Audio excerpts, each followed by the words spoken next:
आता पुढे page number 47 वर science and technology part first आहे, 4th चॅप्टर आहे इफेक्ट्स ऑफ इलेक्ट्रिक करंट.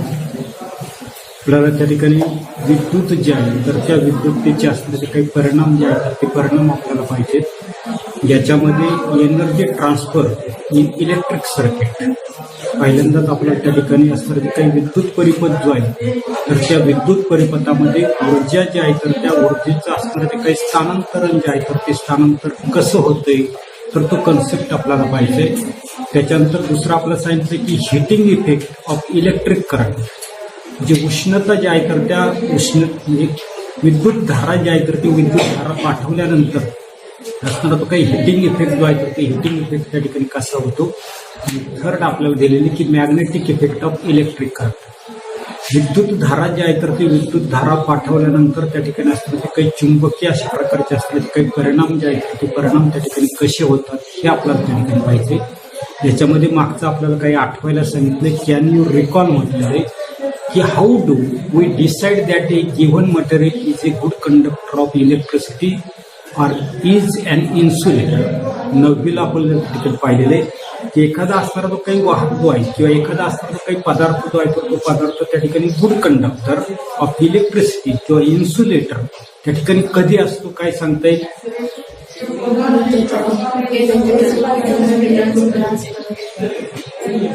आपल्याला सायंटिफिक व्याख्या 9वीला आपण पाहिलेली पण 9वीचं आपल्याला काहीच आठवत नाही. A material which has low material which has low electrical resistance असं आपलं त्या ठिकाणी म्हणतो. लो इलेक्ट्रिकल रेजिस्टन्स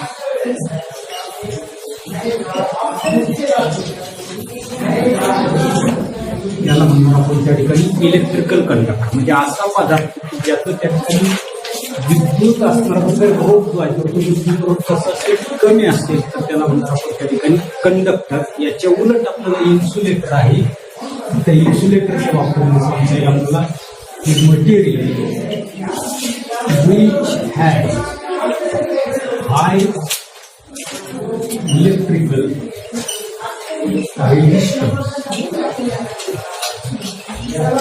resistance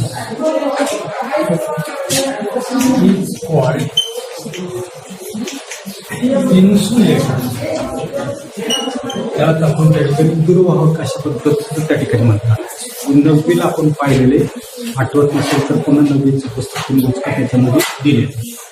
दुसरा क्वेश्चन आपल्याला दिलेला आहे की iron is a conductor of electricity. लोखंड जे आहे तर त्या लोखंडामधून आपल्याला माहिती की विद्युत धारा जी आहे तर ती विद्युत धारा त्या ठिकाणी वाहिली जाते. But when we pick up a piece of iron resting on the ground why don't we get electric shock. परंतु आपल्याला त्या ठिकाणी लक्षात येत नसते की लोखंड जो आहे तर तो लोखंड आपल्याला माहिती की इलेक्ट्रिक जो आहे तर त्या इलेक्ट्रिकचं त्या ठिकाणी काय आहे कंडक्टर आहे. असा लोखंडाचा असणारा काही जमिनीवर पडलेला काही तुकडा जो आहे तो तुकडा काही केला आपण पिकअप केला. पिकअप केल्यानंतर आपल्याला पुढे सांगितलेले की I don't we get electric shock. आपल्याला इलेक्ट्रिक शॉक जो आहे तो इलेक्ट्रिक शॉक त्या ठिकाणी लागत नाही. का लागत नाही.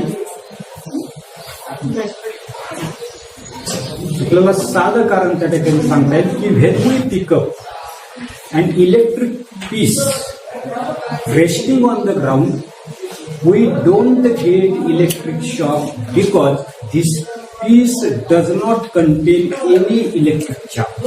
त्याच्यामध्ये कोणता प्रभार असतो का नाही आणि म्हणून आपल्याला त्या ठिकाणी शॉक जो आहे तर तो शॉक आपल्याला त्या ठिकाणी बसत नाही.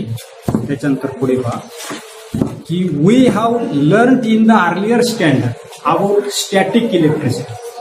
मागच्या इयत्ता जे आहे तर त्या मागच्या इयत्तेमध्ये आपण स्थैतिक विद्युत जे आहे तर ते स्थैतिक विद्युत पाहिजे. स्थैतिक विद्युत कशाला म्हणतो. इथं म्हटलंय की we have learn in the earlier standard about static electricity. What is mean by static electricity. काहीच तपास चाललं पण झाली. The electricity which can be produced if the object are rubbed or there is the friction between two objects, then we get static electricity. उदाहरणार्थ Congo आहे, डोक्यावर घासला काय आता दिसतंय, कागदाला त्या ठिकाणी कागदाची कपटी चिरतात, म्हणजे त्या ठिकाणी फ्रिक्शन होताना दिसतंय, घर्षण होताना दिसतंय आणि त्याच्यामधून आपल्याला स्टॅटिक इलेक्ट्रिसिटी जी आहे तर ती स्टॅटिक इलेक्ट्रिसिटी प्रोड्यूस होते. हे आपण त्या ठिकाणी मागे पाहिलेली. आता पुढे we perform various experiment regarding negatively and positively charged objects. आणि असं करून धनप्रभार किंवा काचेचा कांडा काय केलं, काचेचा दांडा त्या ठिकाणी उनी वस्त्र जे आहे तर त्या उनी वस्त्रावर घातल्यानंतर आपल्याला लक्ष देताना असते की पॉझिटिव्ह आणि निगेटिव्ह अशा प्रकारचे असतात काही चार्ज जे आहे तर ते चार्ज त्या ठिकाणी काय असतात त्या ऑब्जेक्टवर त्या ठिकाणी तयार होतात. The reason behind the object become positively and negatively charged is the transfer of negatively charged particles from the one object to the other object. याचे काय असणार आहे का ऑब्जेक्ट जे आहे तर ते धनप्रवाहित होतात किंवा ऋणप्रवाहित. आता एक काय होता नसतोय, जो आपण ऑब्जेक्ट जो आहे तर तो ऑब्जेक्ट काय करतोय तर त्या ठिकाणी रब करतो, घासतो, तर त्या ऑब्जेक्टवर असताना तो काही प्रभार जो आहे तर तो प्रभार काय होता नसतोय, दुसरा असताना तो काय ऑब्जेक्ट जो आहे तर त्या दुसऱ्या ऑब्जेक्टवर त्या ठिकाणी ट्रान्सफर होताना दिसतो. आणि अशा पद्धतीने त्या ठिकाणी आपल्याला लक्षात येतं नसतं की चार्ज जे आहे तर ते चार्ज जाताना नसतात एका ऑब्जेक्ट करून दुसऱ्या ऑब्जेक्ट त्या ठिकाणी जाताना दिसतात. In the previous standard we have also studied about the electric current. 9वीलाच आपण त्या ठिकाणी असणारी काही विद्युत धारा जी आहे तर त्या विद्युत धारेविषयीची असणारी काही माहिती जी आहे तर ती माहिती आपण त्या ठिकाणी पाहिली. In this chapter we will study an electric current flowing through a conducting wire and electric current flowing through a resistors, electromagnetic induction, electric motor and generator. या प्रकरणामध्ये आपण सर्वसाधारणपणे असणारा काही वाहक जो आहे कंडक्टिंग वायर, वाहक अशा प्रकारचे असणार काही तार जे आहे तर त्या तारेमधून जाणारी विद्युत धारा, त्याच्यानंतर दुसरं आपल्याला सांगितलं electric current flowing through a resistor. आता रेजिस्टर जे आहे रोध जे आहे तर त्या रोधामधून आणणारी काही विद्युत धारा, त्याच्यानंतर पुढे आपल्याला पाहिजे इलेक्ट्रोमॅग्नेटिक इंडक्शन, ज्याला म्हटलेले विद्युत चुंबकीय प्रवर्तन, म्हणजे करंट जर पास जर केला तर त्याच्यामध्ये मॅग्नेटिझम जे आहे तर ते मॅग्नेटिझम त्याच्यामध्ये प्रोड्यूस होताना दिसतं, त्याला म्हटलेले इलेक्ट्रोमॅग्नेटिक इंडक्शन. त्याच्यानंतर पुढे आपल्याला मोटार जे आहे शेवटी आपल्याला असणारी काही AC motor, DC motor, AC generator, DC generator, त्याचं असणारी काही वर्किंग, त्याचं असणारी काही फंक्शनिंग त्या ठिकाणी आपल्याला म्हणजे या ठिकाणी इलेक्ट्रिक करंट जो आहे तर तो इलेक्ट्रिक करंट त्या ठिकाणी असताना काही इलेक्ट्रिक मोटर असेल, जनरेटर असेल तर याच्यामधून पास केल्यानंतर नेमकं काय होतं दिसतं हे आपल्याला या प्रकरणामध्ये त्या ठिकाणी पाहिजे. आता काही चित्र जे आहे तर ती चित्र पेज नंबर 47 वर त्या ठिकाणी दिलेले ऑब्झर्व अँड डिस्कस आपल्याला त्या ठिकाणी करायचे. पहा, what do you observe in the following picture. पहिले याच प्रश्नाचं उत्तर आपण त्या ठिकाणी पाहणार आहे. काय काय दिसतंय तुम्हाला पेज नंबर 47 वर.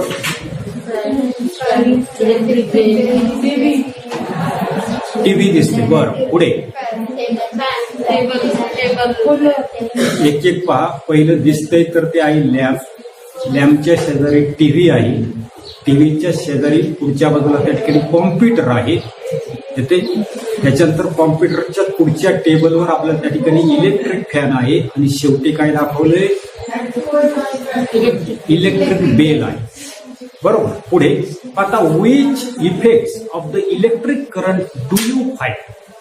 आता लॅम्प मध्ये काय होता नसते electric energy is converted into light energy. TV मध्ये काय होता नसते इलेक्ट्रिक एनर्जी सप्लाय केली काय होता नसते काय काय दिसतंय आपल्याला आवाज येताना दिसतो. चित्र जे आहे तर ते चित्र साऊंड त्या ठिकाणी तयार होताना दिसतोय. कॉम्प्युटरमध्ये सुद्धा सेम त्या ठिकाणी होताना दिसते किंवा असणारी काही इलेक्ट्रिक फॅन म्हणजे सर्वसाधारणपणे आपल्याला इलेक्ट्रिक करंट जो आहे तर त्या इलेक्ट्रिक करंटचा वापर करून हिटिंग इफेक्ट उदाहरणार्थ इस्त्री असेल, गिझर असेल, अशा पद्धतीचे असणारे काही ॲपरेटस जे आहे तर त्याच्यामध्ये इलेक्ट्रिक करंट आपण पास केला तर त्या ठिकाणी हिटिंग इफेक्ट त्या ठिकाणी दाखवतो. उदाहरणार्थ इलेक्ट्रिक बेल आहे.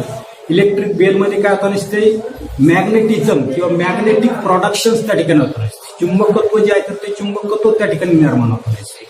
कधी कधी काय होतं नसते आपल्याला फॅनच्या बाबतीमध्ये असणारी काही इलेक्ट्रिक एनर्जी जी आहे तर त्या इलेक्ट्रिक एनर्जीचं मेकॅनिकल एनर्जीमध्ये रूपांतर होतं नसतो. फॅन जो आहे तर तो फॅन काय होता नसतो रोटेट त्या ठिकाणी होता नसतो.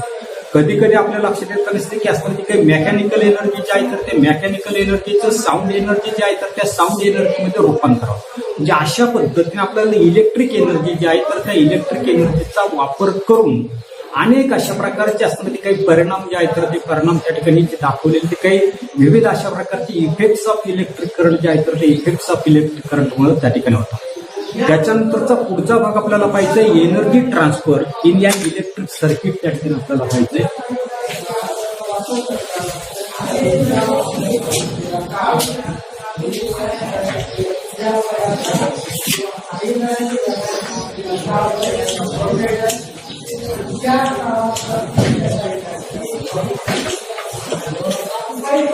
असणारं जे काही विद्युत परिपथ जे आहे तर त्या विद्युत परिपथामध्ये असणारी जी काही विद्युत धारा जी आहे तर त्या विद्युत धारेचं असणारं जे काही ट्रान्सफर जे आहे तर ते ट्रान्सफर कसं होते ते आपल्याला पाहिजे. त्याच्यासाठी ट्राय हेच करून पाहिलं आपल्याला सांगितलंय की मागच्या पानावर त्या ठिकाणी आकृती आहे ती आकृती आपण पहिल्यांदा त्या ठिकाणी काढू आणि मग आपल्याला नेमकं लक्षात येईल की काय काय होतं. की सर्वसाधारणपणे त्याच्यामध्ये एक रेजिस्टन्स त्या ठिकाणी रेजिस्टन्स दाखवण्यासाठी अशा पद्धतीचं त्या ठिकाणी रेजिस्टन्स त्याला आर हा जो काही रेजिस्टन्स जो आहे तर तो रेजिस्टन्स ए आणि बी अशा प्रकारचे असणारे जे काही दोन पॉईंट जे आहेत तर त्या दोन पॉईंटच्या दरम्यान आणि जे काही दोन पॉईंट जे आहेत तर त्या दोन पॉईंटच्या दरम्यानचं असणारं जे काही व्होल्टेज जे आहे तर ते व्होल्टेज मोजण्यासाठी असणारे काही व्होल्टमीटर जे आहे तर ते व्होल्टमीटर त्या ठिकाणी लक्षात येते. रेजिस्टन्स आहे ए आणि बी पॉईंटच्या दरम्यान त्यांच्या दरम्यानचं असणारं जे काही रेजिस्टन्स जे आहे व्होल्टेज जे आहे तर ते व्होल्टेज मोजण्यासाठी या ठिकाणी व्होल्टमीटर. त्याच्यानंतर हा असणारा जो काही रेजिस्टन्स जो आहे तर त्या रेजिस्टन्स मधून फ्लो होणारे जे काही इलेक्ट्रिक करंट जो आहे तर तो इलेक्ट्रिक करंट त्या ठिकाणी मोजण्यासाठी अॅमीटर जे आहे तर ते अॅमीटरचा त्या ठिकाणी वापर केला असेल ते पॉझिटिव्ह साईन आहे खालच्या बाजूला त्या ठिकाणी निगेटिव्ह असेल. त्याच्यानंतर हे असणारं जे काही सर्किट जे आहे या सर्किटला काही केलं तर आठवीचं जर तुम्हाला जर आठवत असेल तर आपल्याला बॅटरी दाखवायची आणि ती बॅटरी दाखवण्यासाठी सर्वसाधारणपणे कशी दाखवतो बॅटरी आपण एक मोठी रेष एक छोटी रेष आणि काय करतो एक मोठी रेष एक छोटी रेष एक मोठी रेष एक छोटी रेष म्हणजे दोन बॅटरी या ठिकाणी जोडल्या दोन त्या ठिकाणी लक्षात घ्यायचं की पॉझिटिव्ह आहे की निगेटिव्ह. म्हणजे अशा पद्धतीची असणारी काही बॅटरी जी आहे तर ती बॅटरी मॅग्नेटिक. त्याच्यानंतर ही असणारी काही बॅटरी जी आहे तर त्या बॅटरीमध्ये इलेक्ट्रिक सप्लाय जो असतो चालू बंद करण्यासाठी असणारी काही टॅपची असते. त्या टॅपकीमध्ये मी या ठिकाणी डॉट जर दाखवला तर याचाच अर्थ की टॅपकी जी आहे तर ती बंद आहे याचा अर्थ याच्यामध्ये इलेक्ट्रिक करंट जो असतो इलेक्ट्रिक करंट पास मला त्या ठिकाणी ती बंद आहे असं दाखवायचं असेल तर याच्यामधला टिंब मी त्या ठिकाणी काढून सर्किट डायग्राम करत असताना लक्षात ठेवायचे आणि मला या ठिकाणी करंट जो आहे करंट चालू आहे म्हणून टॅपकी अशा पद्धतीने म्हणजे अशा पद्धतीने इलेक्ट्रिक करंट जो आहे तो नेहमी पॉझिटिव्हतून निगेटिव्हकडे जातोय. पॉझिटिव्ह जे आहे पॉझिटिव्ह अशा पद्धतीने इलेक्ट्रिक सप्लाय काय करतो इलेक्ट्रिक सप्लाय.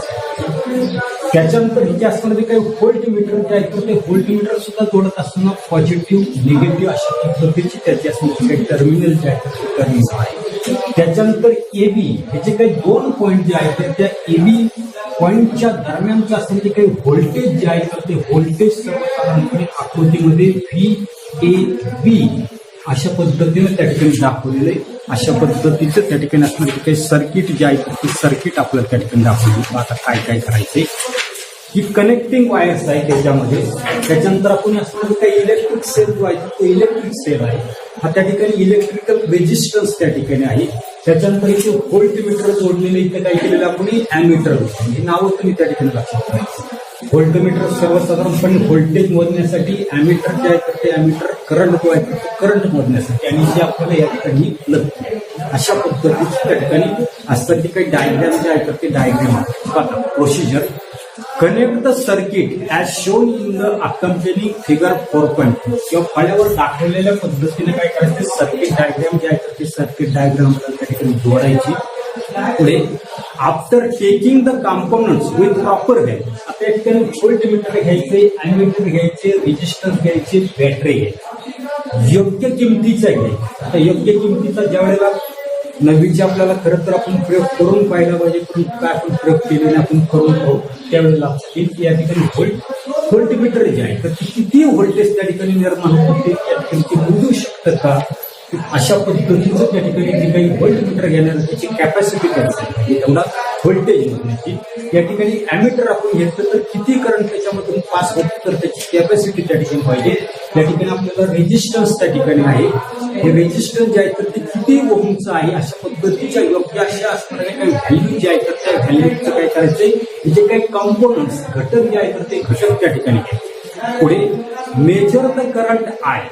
त्याच्यानंतर सर्किट त्या ठिकाणी पूर्ण झाल्यानंतर टॅपची बंद करायची. बंद केल्यानंतर या ठिकाणी व्होल्टमीटर असणाऱ्या त्या व्होल्टमीटरमध्ये तुम्हाला असणारे काही करंट जो आहे तर त्या करंट किती त्या ठिकाणी पास होतो तर आपल्याला काय करायचंय असणारे जे काही मिलिमीटर जे आहे किंवा ॲमीटर जे आहे तर त्या ॲमीटरच्या साईडने तो करंट जो आहे तर तो करंट आपल्याला त्या ठिकाणी also measure the potential difference. त्याचबरोबर आपल्याला मगाशी सांगितलं की एबी हा त्याचा रेजिस्टन्स जो आहे तर त्याच्या दरम्यान काय केलं आपण व्होल्टमीटर त्या ठिकाणी. ते व्होल्टमीटर जे आहे तर या दोघांच्या दरम्यानचं असणारे काही व्होल्टेज जे आहे तर ते व्होल्टेज सुद्धा आपल्याला ठिकाणी जॉईन आपल्याला मेजर करायचे आणि जे काही व्होल्टेज त्या ठिकाणी येईल किंवा पोटेन्शियल डिफरन्स येईल तर त्या पुढे व्हीबी हे जे अक्षर जे आहे तर त्या व्हीबी अक्षर दाखवले.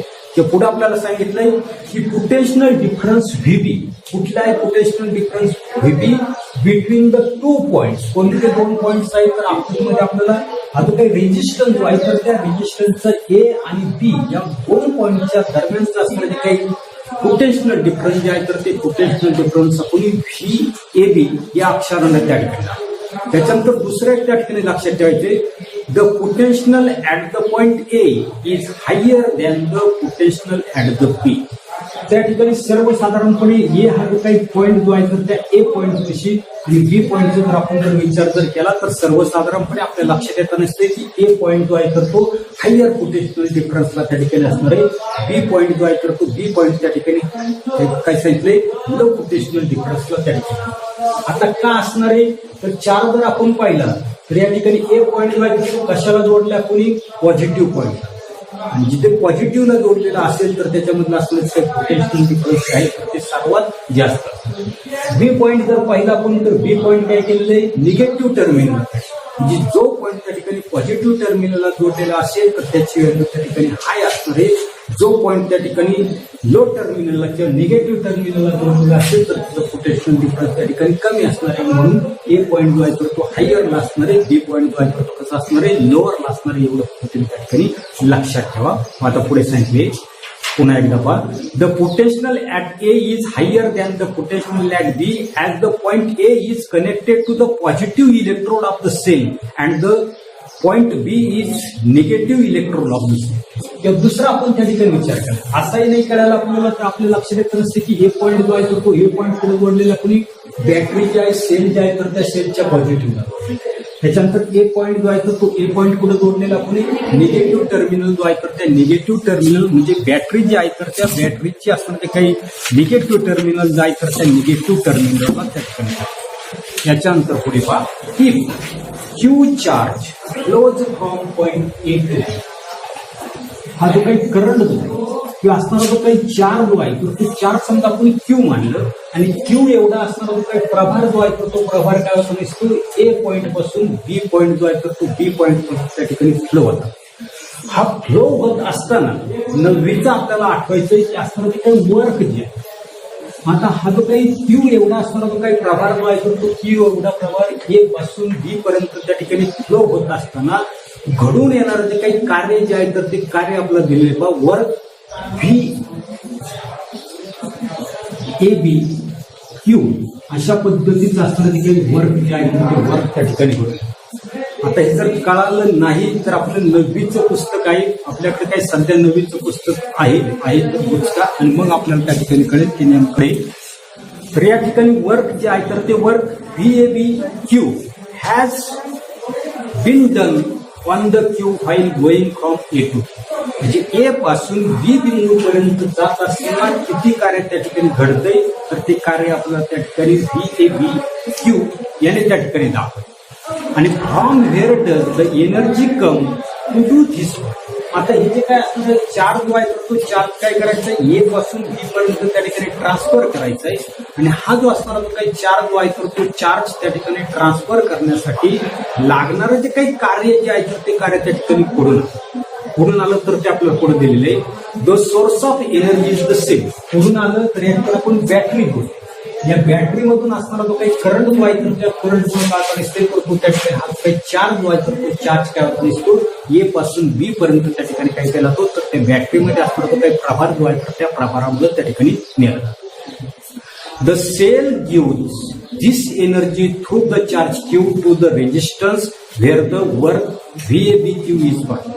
म्हणजे या ठिकाणी आपण जोडलेली काही बॅटरी जी आहे तर ती बॅटरी काय करता दिसते याच्यामधला असणारा जो काही क्यू एवढा जो काही प्रभार जो आहे तो क्यू एवढा प्रभार काय करता दिसते ए पासून बी पर्यंत त्या ठिकाणी ते नेताना दिसते. म्हणजे याचाच अर्थ आपल्याला सांगता येईल बा if the charge Q flows from A to B in time. पुन्हा एकदा लक्षात घ्या काय सांगितलं की क्यू एवढा असताना तो काही प्रभार जो आहे तो क्यू एवढा असताना तो काही प्रभार जो आहे तो प्रभार ए पासून बी पर्यंत जाण्यासाठी लागणारा जो काही कालावधी जो आहे तो कालावधी दिसायचा आपल्याला टी त्या ठिकाणी. That is the work is perform in the time T. हे जे काही कार्य जे आहे तर ते कार्य घडून येण्यासाठी लागलेला जो काही कालावधी जो आहे तो कालावधी त्या ठिकाणी टी आहे आणि ड्युरिंग दॅट टाइम या कालावधीमध्ये the energy that is VABQ is given to the resistor. आणि जी काय असतं जी काही ऊर्जा जी आहे तर ती ऊर्जा त्या ठिकाणी VABQD असणार. जी काही ऊर्जा जी आहे तर ती ऊर्जा काय केली तर हा जो काही रेजिस्टर आपण या ठिकाणी जोडलाय तर त्या रेजिस्टरला तेवढी असणारी जी काही ऊर्जा जी आहे तर ती ऊर्जा त्या ठिकाणी केली. आता what happens to this energy. आता ही जी काही दिलेली जी काही ऊर्जा जी आहे तर त्या ऊर्जेचं नेमकं काय होतं तर पुढे आपल्याला सांगितले this energy is received by the resistors and is converted into heat. आपल्याला माहिती हीटर मधून इलेक्ट्रिक करंट पाठवतो तर त्या इलेक्ट्रिक करंटचं ऊर्जेचं रूपांतर कशामध्ये येतं उष्णतेमध्ये. तसं या ठिकाणी हा जो काही रेजिस्टर जो आहे तर त्या रेजिस्टर पासून पाठवलेला जो काही चार्ज जो आहे तर त्या चार्जमुळे त्या ठिकाणी त्याला ऊर्जा मिळता नसते आणि या ऊर्जा जी आहे तर ती ऊर्जा काय होता नसते हा जो काही रेजिस्टर जो आहे तर त्या रेजिस्टरला त्या ठिकाणी मिळता नसते. रेजिस्टरला उष्णता मिळाली त्याची काय होता नसते तर त्याचं रूपांतर जे आहे तर ते उष्णतेमध्ये त्या ठिकाणी होता नसतं आणि therefore the temperature of the resistor याच्यामुळे याचं असणारं काही तापमान जे आहे तर ते तापमान त्या ठिकाणी वाढतं एवढं फक्त त्या ठिकाणी. पुढे if in the circuit the resistor is replaced by a motor in which form will the energy given by the cell get transfer. Use your brain power मध्ये आपल्याला म्हटले की सर्वसाधारणपणे मोटार असेल इलेक्ट्रिक मोटार या इलेक्ट्रिक मोटरच्या पाकाशातली in the circuit the resistor is replace by the motor. या ठिकाणी काय केलं रेजिस्टरच्या आपण मोटरला काय केलं सप्लाय जो आहे तो सप्लाय जर दिला तर दिलेली जी काही ऊर्जा जी आहे तर त्या ऊर्जेचं कशामध्ये रूपांतर होईल कशामध्ये रेजिस्टरच्या ऐवजी मोटर जोडली आपण मोटर जोडली तर काय करते मोटर पाणी उपसते म्हणजे नेमकं काय करते मेकॅनिकल वर्क यांत्रिक पाणी उपसण्याचं कार्य करताना म्हणजे मेकॅनिकल असणारे जे वर्क जे आहे तर ते मेकॅनिकल वर्क त्या ठिकाणी करताना दिसते. पण एवढाच असणारा जो काही भाग जो आहे तर तो भाग आपण या तासाला बघणार आहोत. पुढील भाग पुढील तासाला पाहू. धन्यवाद.